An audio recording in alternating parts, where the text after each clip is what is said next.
आज हम लोग बात करेंगे कैलकुलस पर। देखिए, आपको पता होगा कि कैलकुलस जो है ये जो 12th क्लास का सिलेबस है, वो चाहे बिहार बोर्ड हो, चाहे वो सीबीएसई बोर्ड हो और आईसीएसई बोर्ड, कोई भी बोर्ड हो, तो 12th क्लास में कैलकुलस सबसे इम्पोर्टेंट टॉपिक होता है, पहली बात।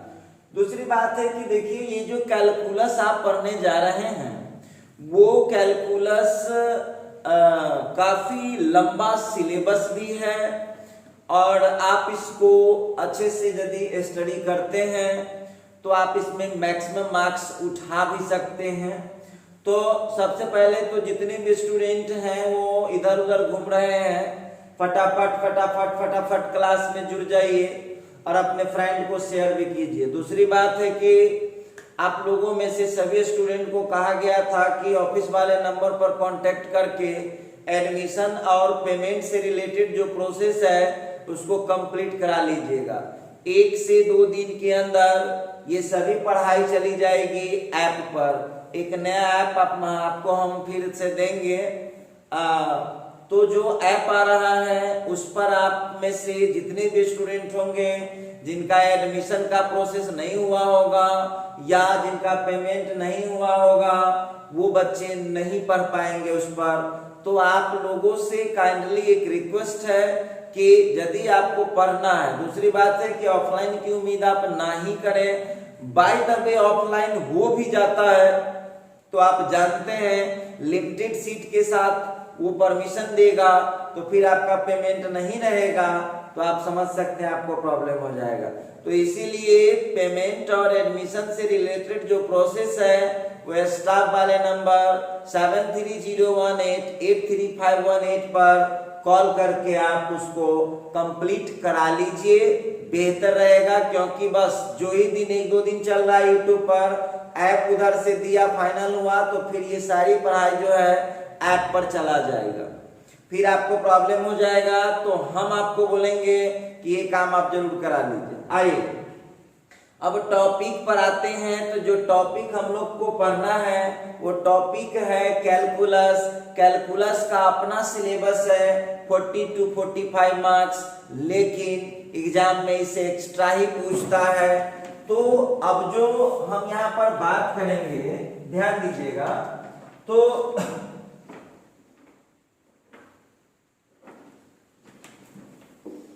आज हम स्टार्ट कर रहे हैं। देखिए, आज हम लोगों का स्टार्टिंग है calculus.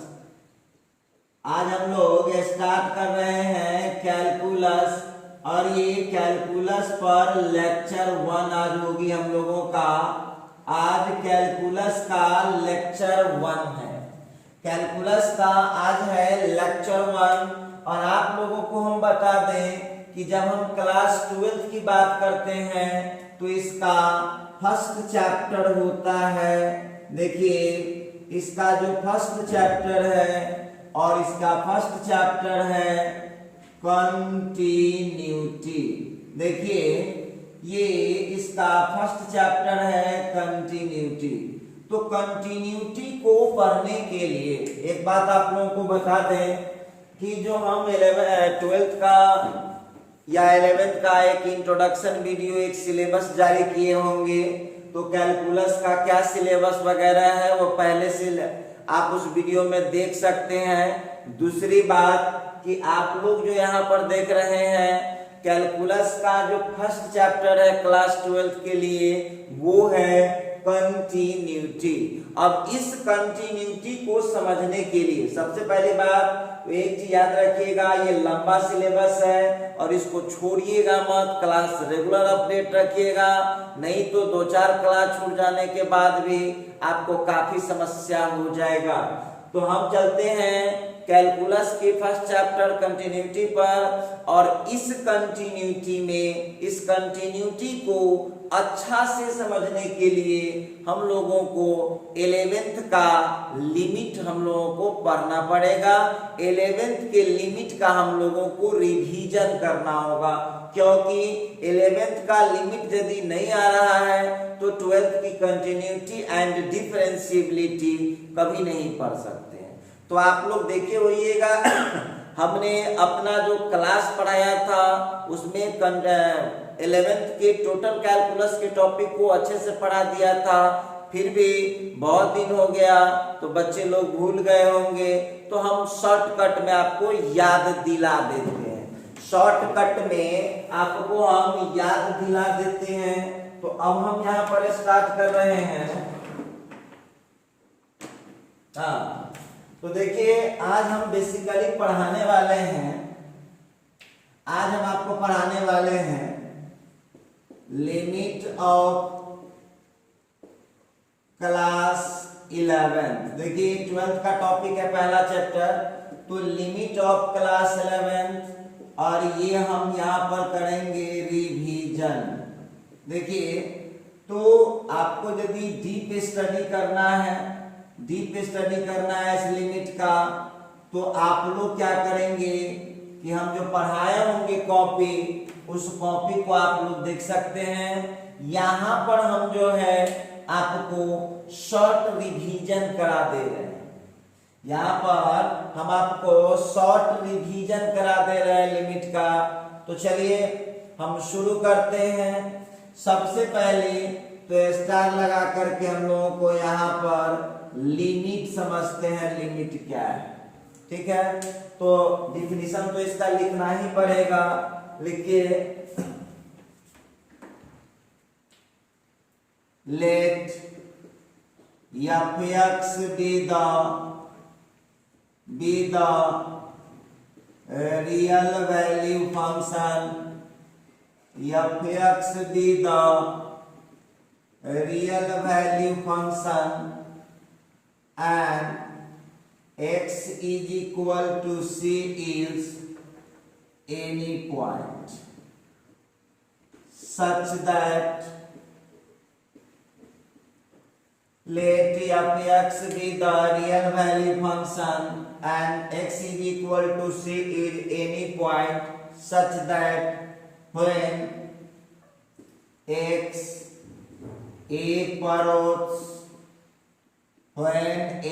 approaches to c, when x approaches to c from left or right, when x approaches to c from left or right, then f(x) approaches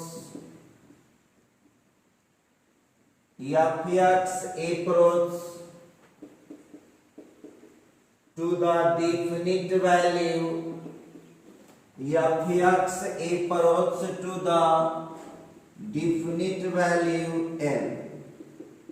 Now इसको छोड़ दीजिए, नीचे से लिखिए now L is called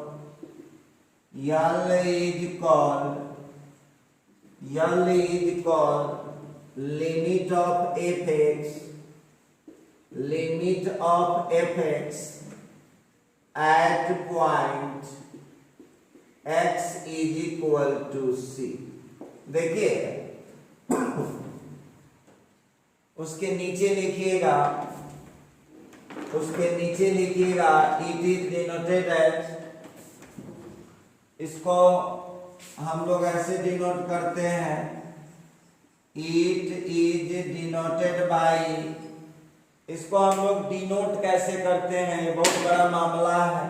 देखिएगा it is denoted by, तो इसको लिखते हैं ऐसे। देखिए कैसे लिखेंगे, limit x tends to c f(x) is equal to l। देखिए ऐसे भी लिखते हैं LIM। अच्छा, इसको लिखने का किसी मैथ में ऐसा भी रहता है शॉर्टकट में, limit x tends to c f(x) is equal to l, ऐसे भी आप लिख सकते हैं। और आपको ऐसे भी आपका मन है कि नहीं सर हम पूरा लिखें, तो आप इसको ऐसे भी लिख सकते हैं, limit x tends to c f(x) is equal to l। देखिए अब आपके चॉइस पर डिपेंड करता है, आप तीनों में से किसी तरीके से लिख सकते हैं। ठीक है, तो सबसे पहली बात है कि यहाँ पर जो हम स्टडी कर रहे थे, सबसे पहली बात है कि हम आपको बोलेंगे हम कितनों यहाँ पर पढ़ा दे रहे हैं। 11th क्लास में जो हम लिमिट पढ़ाए होंगे उसकी कॉपी को आप पूरा लाइन बाय लाइन स्टडी कीजिएगा, वो काफी डीप स्टडी कराया गया है, तो वहां पर जो है तो करिएगा। यहाँ पर हम केवल रिवीजन के एंगल से इसको पढ़ा रहे हैं। लेट एफ बी द, पहले समझ लेते हैं डिफिनीशन को। लेट माना कि एफ बी द, अब चलिए सबसे पहले इसमें हम लोग हार्ड वर्ड को खोजते हैं, तो हार्ड वर्ड को खोजते हैं तो ये सब तो जान रहे हैं। एक हार्ड वर्ड आपको यहाँ अप्रोच लग रहा होगा, इसके बाद फिर यहाँ अप्रोच ही है, फिर यहाँ पर डिफिनिट का आप जानते ही हैं, हाँ डिनोटेड वगैरह। देखिए बस इसमें एक वर्ड थोड़ा सा हार्ड है आपके लिए, क्या लिखता है? लेट माना कि एफ बी द, एफ है रियल वैल्यू फंक्शन, वास्तविक मान वाला फंक्शन। लेट माना कि एफ बी द, एफ है रियल वैल्यू फंक्शन, वास्तविक मान वाला फंक्शन, एंड तथा x is equal to c, और x is equal to c is any point, कोई बिंदु है, सच दैट, इस प्रकार की, when x approach to c, जब x पहुंचता है c के पास। देखिए डिफिनीशन ध्यान दीजिएगा, डिफिनीशन याद नहीं रखना है, ऐसे ही आपको समझाने के लिए पढ़ा दिए हैं, और न इसका सवाल बनाने में कोई यूज होता है। फिर भी जान लीजिए, आप लोग भूल गए होइएगा इसीलिए बता दे रहे हैं। और दूसरी चीज है कि बात को स्टार्ट करने के लिए कुछ चाहिए ना, इसीलिए इसका डिफिनीशन बता दिए। लेट माना कि f be the real value function, f real value function है, मतलब वास्तविक मान वाला फंक्शन है, and x equal to c, और x is equal to c any point, कोई बिंदु है, सच दैट, इस प्रकार की, when, गौर से देखिएगा, x approach to c, जब x पहुंचता है c के पास। देखिए तो अब यहाँ बोलता है when x approach to c, जब x पहुंचता है c के पास, किधर से भी जा सकता है, फ्रॉम लेफ्ट और राइट, बाएं तरफ से भी जा सकता है और राइट दाएं तरफ से भी जा सकता है, तो लिखता है देन, तो एफ अप्रोच, तो कॉमन सेंस की बात है, जब इस x के वैल्यू में चेंजिंग होगा, ध्यान दीजिएगा, जब x में, जब x के पोजीशन में जब चेंजिंग होगा, x जब c की तरफ बढ़ता जाएगा तो उसी अकॉर्डिंग fx भी बदलता जाएगा, fx भी बदलता जाएगा। तो लिखता है, उसीलिए लिखा है कि when जब x approach to c, approach का हिंदी होता है पहुंचता है, जब x अप्रोच करता है, जब पहुंचता है c के पास, चाहे वो लेफ्ट से पहुंचे या राइट से पहुंचे, देन तब fx अप्रोच, तो fx पहुंचता है डिफिनिट वैल्यू, निश्चित मान l के पास। ठीक, नाउ अब l इज कॉल, तो l को कहा जाता है लिमिट ऑफ fx, fx का limit at point x equal to c। अब सुनिए, बहुत स्टूडेंट ये कहेगा कि साहब हम लोग तो ये सब पढ़े हुए थे। देखिए बहुत बच्चे ऐसे हैं जो 11th क्लास में नहीं पढ़े हुए होते हैं, या उसका टीचर जो है 11th क्लास में कैलकुलस पढ़ाता ही नहीं है, तो वैसे बच्चों के लिए जो है इसको हमको थोड़ा रिवीजन कराना होगा। और जो बच्चे पढ़ लिए उनके लिए बेनिफिट ये है कि उनको और ज्यादा इस पर पकड़ हो जाएगा, ग्रिपिंग बढ़ जाएगा। तो बुरा नहीं है, पढ़ाई है, अच्छा ही होता है, पढ़िए एकदम रिलैक्स माइंड से।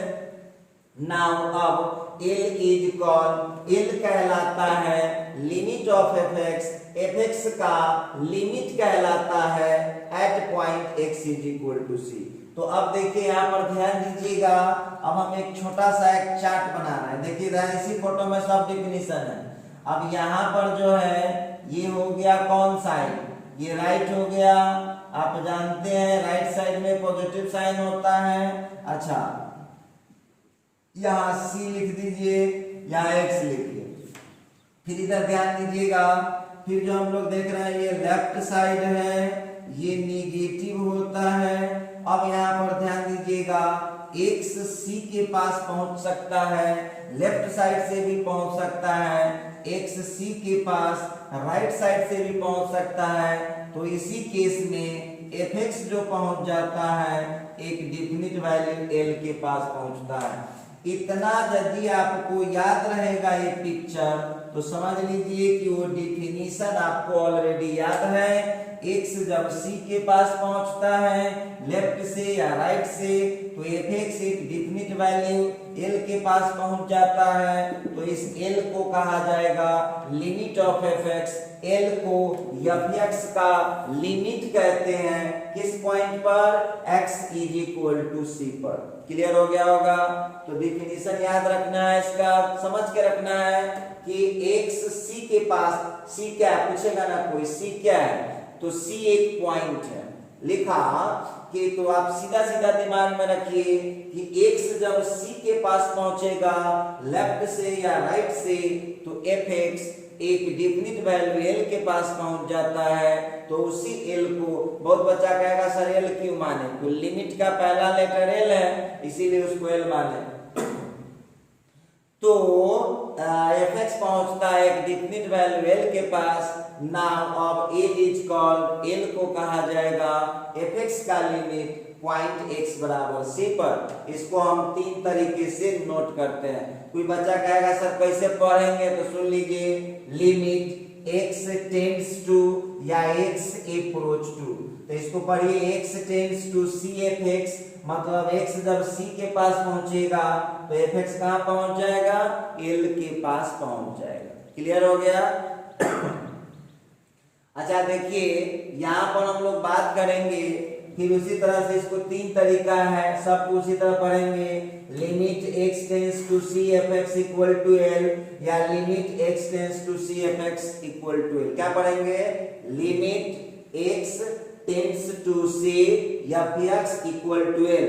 कोई बोलेगा मीनिंग बताओ, क्या बताएंगे, x जब अप्रोच करता है c के पास, x जब टेंड करता है c की ओर लेफ्ट से या राइट से तो fx टेंड कर जाता है l की ओर। ठीक है, तो ये थी हम लोगों का लिमिट का बेसिक इंफॉर्मेशन आपको हम दे रहे हैं।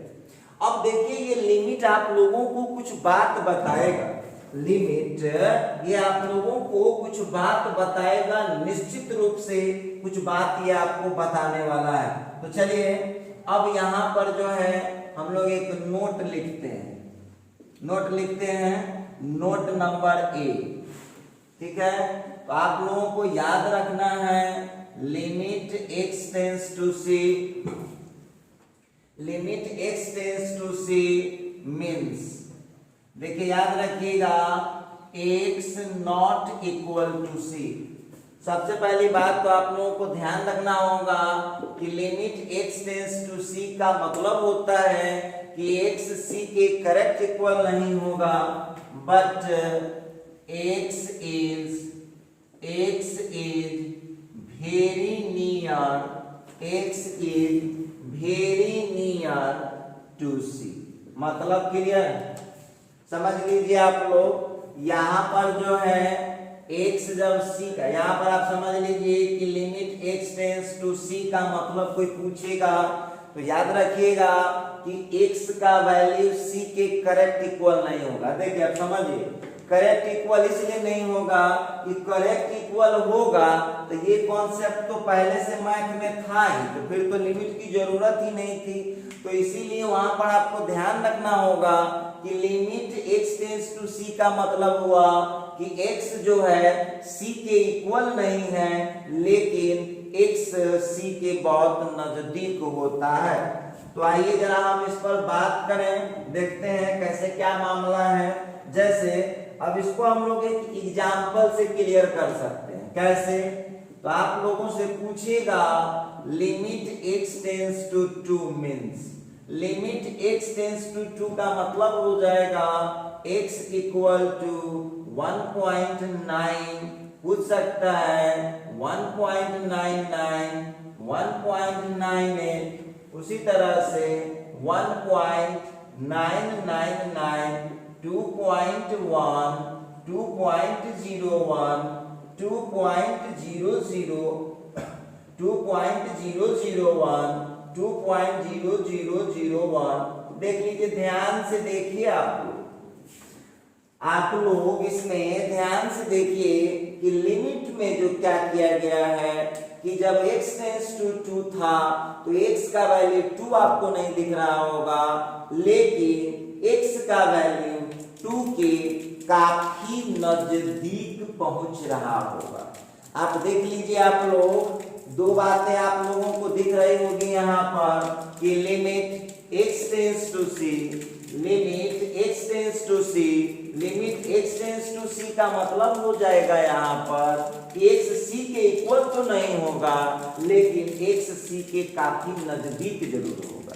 ठीक है, तो आप लोगों को एक बात ध्यान रखना है, therefore the value of limit, यहाँ पर आप एक चीज लिख सकते हैं, the value of limit is approx। याद रखिएगा कि लिमिट का जो वैल्यू होता है वो क्या होता है, एप्रॉक्स होता है, लगभग होता है। लिमिट का वैल्यू, चूंकि हम x के जगह, मान लीजिए, ध्यान दीजिएगा क्वेश्चन पर, हमको तो लेने का परमिशन है 1.9, 1.99 इस तरह से, लेकिन जब हम क्वेश्चन बनाएंगे तो 2 लेंगे इसलिए कि कैलकुलेशन थोड़ा सिंपल रहे। तो इसका मतलब है कि 1.9 के बदले 2 ले रहे हैं, इसका मतलब है कि वैल्यू करेक्ट नहीं है। वैल्यू क्या है, वैल्यू है एप्रॉक्स। तो याद रखिएगा, लिमिट का जो वैल्यू आता है वो आता है क्या, लिमिट का जो वैल्यू आता है वो आता है एप्रॉक्स, लगभग। चलिए, तो ये तो हम दे रहे थे आपको लिमिट का बेसिक इंफॉर्मेशन। ध्यान दीजिएगा, अब इस वैल्यू को गौर से देखिए, आप इस वैल्यू को गौर से देखिए। कुछ केस में जो वैल्यू है वो 2 से छोटा है और कुछ केस में जो वैल्यू है वो 2 से बड़ा है, दिखाई दे रहा है। कुछ केस में जो वैल्यू है वो लेस देन 2 है और कुछ केस में जो वैल्यू है वो ग्रेटर देन 2 है। तो आगे हम लोग पढ़ेंगे अभी तुरंत, जब x का जो लिमिट होगा उसकी वैल्यू उस लिमिट से थोड़ा सा छोटा होगा तो वो हो जाता है लेफ्ट हैंड लिमिट। चलिए, तो इसका अब हम लिखते हैं, ध्यान दीजिएगा, बी नंबर में। बड़ा इंपॉर्टेंट कहानी है ये, आगे बढ़ता हूं। इन केस ऑफ, आगे लिखिए, in case of limit x tends to c, when x is slightly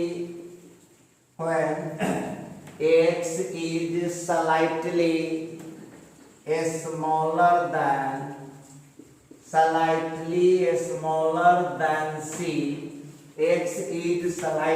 smaller than c, then this limit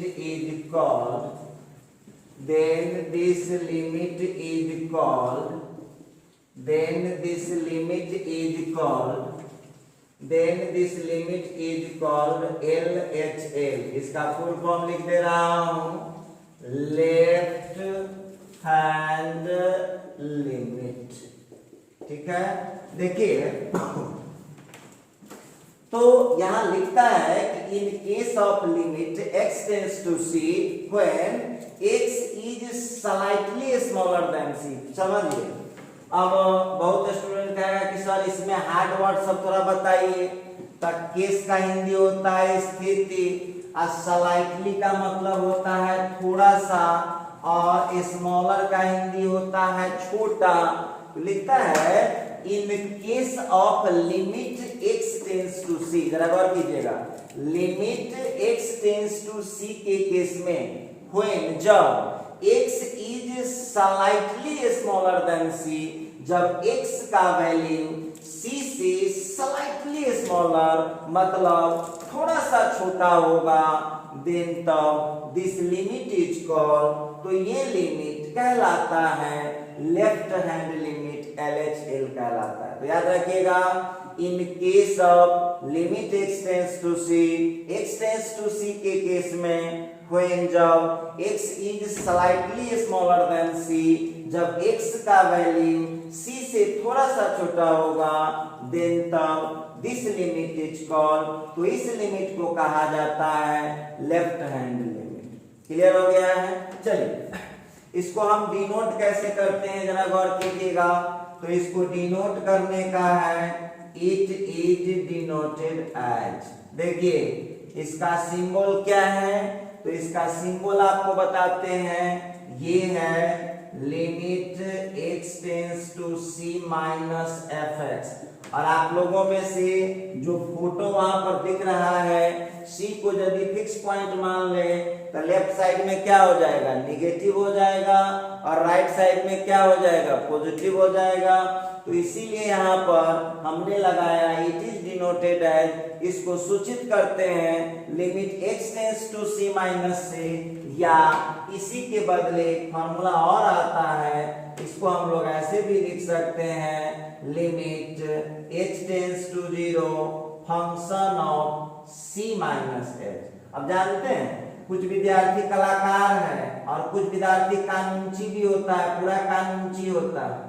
हाँ, अब वो कानूनची विद्यार्थी हमसे क्या पूछेगा, से सुन लीजिए, वो कहेगा कि सर माइनस क्यों लगाए, तो लेफ्ट साइड में वहां देख लीजिए निगेटिव सिंबल होता है, तो निगेटिव लगा दिए। अब वो जब सेटिस्फाइड हो जाएगा तो क्या बोलेगा कि सर तो फिर आपने वहां c माइनस एच क्यों लिखा, और वहां h क्या है, तो ABCDEFGHIJK में h क्या है, एक लेटर है। तब विद्यार्थी कहा कि सर क्या h की जगह कोई और ले सकते हैं, बिल्कुल ले सकते हैं, लेकिन सभी मैथमेटिशियन को h पसंद आ गया।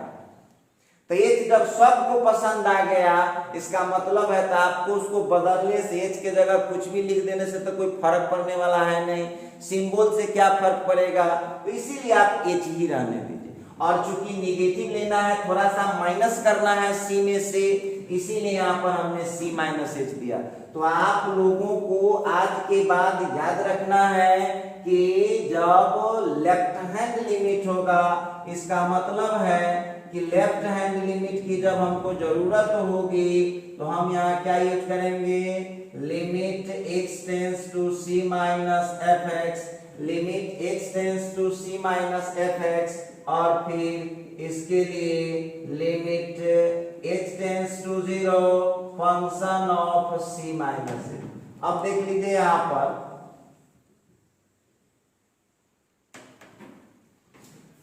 अब जो आप लोग यहाँ पर देख पा रहे हैं, जरा ध्यान दीजिएगा सभी लोग, इस पर थोड़ा सा गौर फरमाइएगा कैसे क्या हो सकता है। ये रहा लेफ्ट हैंड लिमिट, ठीक। अब कुछ विद्यार्थी का कहना है कि सर कुछ एग्जाम्पल आप इसका देते तो अच्छा होता। देखो क्या लिखता है, limit x tends to c में when जब x is slightly smaller than c, जब x का वैल्यू c से थोड़ा सा छोटा होगा, स्लाइटली स्मॉलर होगा, तो वहां पर आपको वो लेफ्ट हैंड लिमिट। चलिए अब एग्जांपल तो वहां ऊपर लगा ही हुआ है, अब आप इसको क्लियर कर सकते हैं, जरा ध्यान दीजिएगा।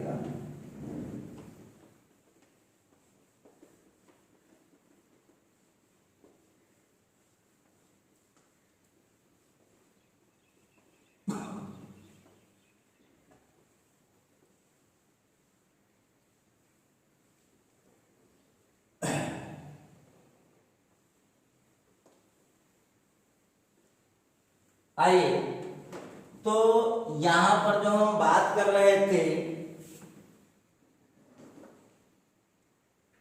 इसका हम लोग एक एग्जाम्पल लेते हैं, देखिएगा।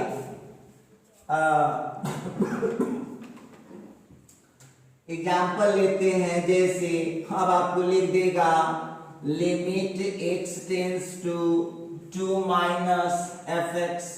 देखिए, हाँ, अब यहां लिख देगा limit x tends to 2 minus fx, और इसी को लिख देगा लिमिट x टेंस टू 0, ये function of 2 minus h means. अब देखिए इसका मतलब क्या है, इसका मतलब यहाँ क्लियर है, इसका मतलब हम यहाँ क्लियर कह सकते हैं कि इसका अर्थ हुआ कि x का वैल्यू इस 2 से थोड़ा सा स्मॉलर होगा। और देखिए ये जो 2 पर माइनस लगा हुआ है ना, इसका कोई मतलब नहीं है, इसका मतलब केवल इतना है कि ये लेफ्ट हैंड लिमिट को इंडिकेट करता है, ये सूचना देता है कि ये लेफ्ट हैंड लिमिट है। तो 2 से स्मॉलर रखेंगे, जो रख लीजिए एकदम नजदीक वाला रखिएगा, 1.9, 1.99, 1.999, 1.998, 1.9999, इसी तरह से। देखिए तो ये हम आपको बता रहे थे लेफ्ट हैंड लिमिट की बातें। और याद रखिएगा कंटिन्यूटी जब स्टार्ट होगा, आपको पता है मैं पढ़ा रहा हूं उसको रिवीजन के एंगल से, और जब कंटिन्यूटी स्टार्ट होगी तो यहीं से कथा शुरू होता है। तो इसीलिए इसको थोड़ा सीरियसली स्टडी करिएगा। और कैलकुलस बहुत इंपॉर्टेंट ब्रांच। और दूसरी चीज है कि बार बार बोल रहा हूं कि पेमेंट से रिलेटेड, एडमिशन से रिलेटेड जो बातें हैं वो स्टाफ वाले नंबर पे कॉल करके आप लोग कर लीजिएगा। नंबर आपको पता होगा 7301883518 पर करके आप बात नहीं किए तो 2-3 दिन में ऐप चालू हो रहा है। जितने भी बच्चों की पढ़ाई छूटेगी या जो भी बातें होगा उसके सब जिम्मेदार आप होइएगा, उसमें मेरा कोई गलती नहीं रहेगा। मैं बार बार आपको इंफॉर्मेशन दे रहा हूं। दूसरी बात ये है कि ऑफलाइन की उम्मीद अब ना रखें। आप ऑफलाइन कब खुलेगा नहीं खुलेगा उसका क्या वेट करें, कितना दिन वेट करें, बहुत हो गया। चलिए अब जो है ये तो मैं बता रहा था नोट नंबर बी में। आइए अब हम यहाँ बात करेंगे नोट नंबर सी में। अब आप समझ गए होइएगा, जो विद्यार्थी समझदार है, जो चालाक है, और मैं बोला भी था कल के लेक्चर में ग्राफ जब मैं पढ़ाया था इनवर्स ट्रिगोनोमेट्रिकल फंक्शन का, तो वहां पर जो है आप लोग को हम पढ़ाए हुए थे कि आपको बोले थे कि आप लिमिट का जो 11th में हम पढ़ाए हुए हैं उसको रिवीजन करके आइए। चलिए थोड़ा सा आगे बढ़ाते हैं। लिखता है in case of limit x tends to c, fx भी आप ले सकते हैं, जरूरत उसका नहीं है, ले सकते हैं, कोई दिक्कत नहीं है। Where x is slightly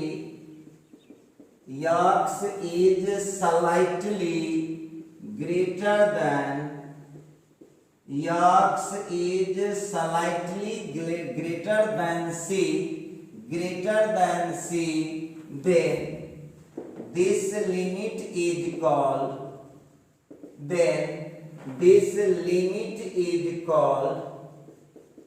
then this limit is called RHL, right hand limit. देखिए नोट नंबर 1 में बाबू गौर से देखिएगा, जब लिमिट x टेंस टू 2 था तब x का कुछ वैल्यू क्या है, 2 से ग्रेटर दिखाई दे रहा है।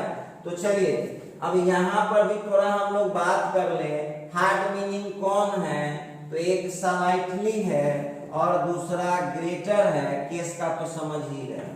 अब देखिए लिखता है कि in case of limit x tends to c fx, limit x tends to c fx के केस में when x is slightly greater than c, जब x का वैल्यू c से थोड़ा सा बड़ा होगा, then तब this limit is called slightly greater than c, then this limit is called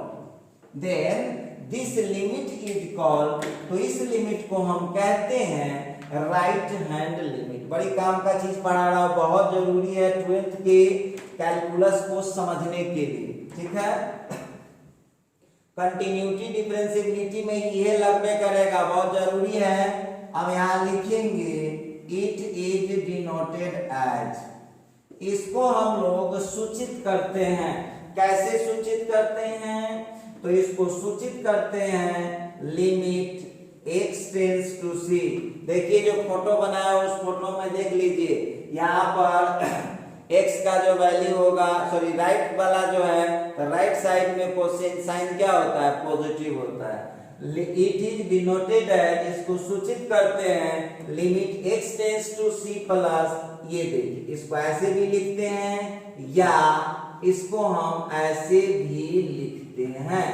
देखिए आगे इस पर डिस्कशन होगी हम लोगों के बीच में।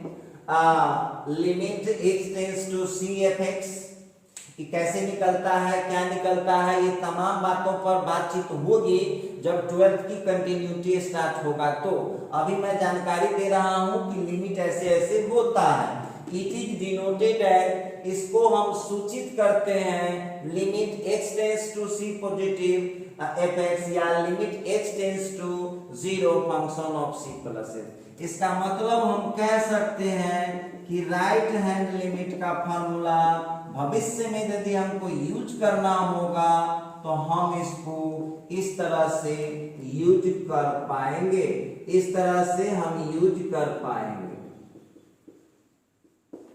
समझ रहे होंगे सभी लोग। देखिए ये सब बेसिक है और मैं इसको जब 11th का सिलेबस पढ़ा रहा था उस समय टोटल पढ़ा चुका हूं, आप अपने कॉपी में चेक कर सकते हैं। तो राइट हैंड लिमिट को हम लोग, अब बहुत बच्चा कहा कि सर थोड़ा सा एक एग्जाम्पल से समझा दीजिए, तो यदि आप चालाक होइएगा तो खुद लिख लीजिएगा, हमको जो मेरा जरूरत भी नहीं पड़ेगा। कैसे? Limit x tends to 2 plus fx या limit x tends to, sorry limit x tends to 0 function of c plus h, function of c plus h means, इसका मतलब क्या होता है?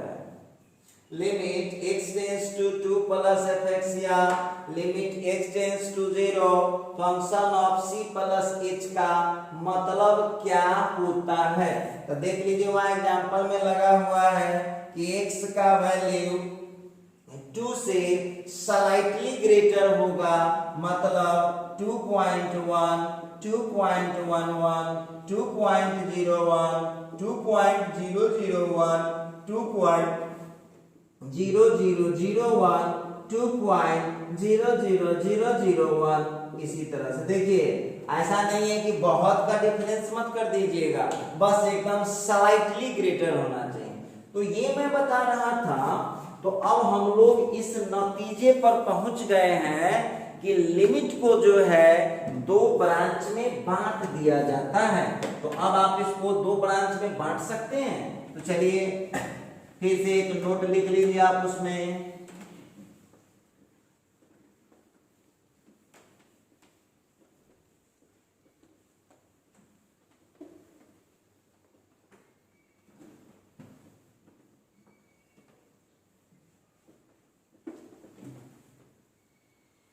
हाँ तो आइए अब जरा हम लोग देखेंगे। अब यहाँ पर सारा चीज तो हम लोग कर दिए हैं। अब यहाँ स्टार लगा करके टॉपिक को चेंज कर दीजिए। आप लोगों को 2 प्रकार के लिमिट पढ़ने थे, टाइप्स ऑफ लिमिट। अब क्लियर हो चुका है। पहला है यल एच यल, जिसको हम लोग लेफ्ट हैंड लिमिट कहते हैं, और आप लोगों को मिल चुका है टोटल इसका कॉन्सेप्ट। और दूसरा है राइट हैंड लिमिट, इसको हम फुल फॉर्म RHL का होता है राइट हैंड लिमिट। क्लियर है? तो ये मैं बात कर रहा था आपसे लेफ्ट हैंड लिमिट और दूसरा है राइट हैंड लिमिट। ये थी बेसिक बात है, ठीक है। अब चलते हैं आगे। फिर हम लोग, ये तो हम लोग पढ़ गए हैं, इसके बाद फिर से स्टार लगाइएगा। तो अब आगे हम पढ़ेंगे forms of limit. Forms of limit देखिए, तो बहुत विद्यार्थी कहा कि सर जी क्या होता है।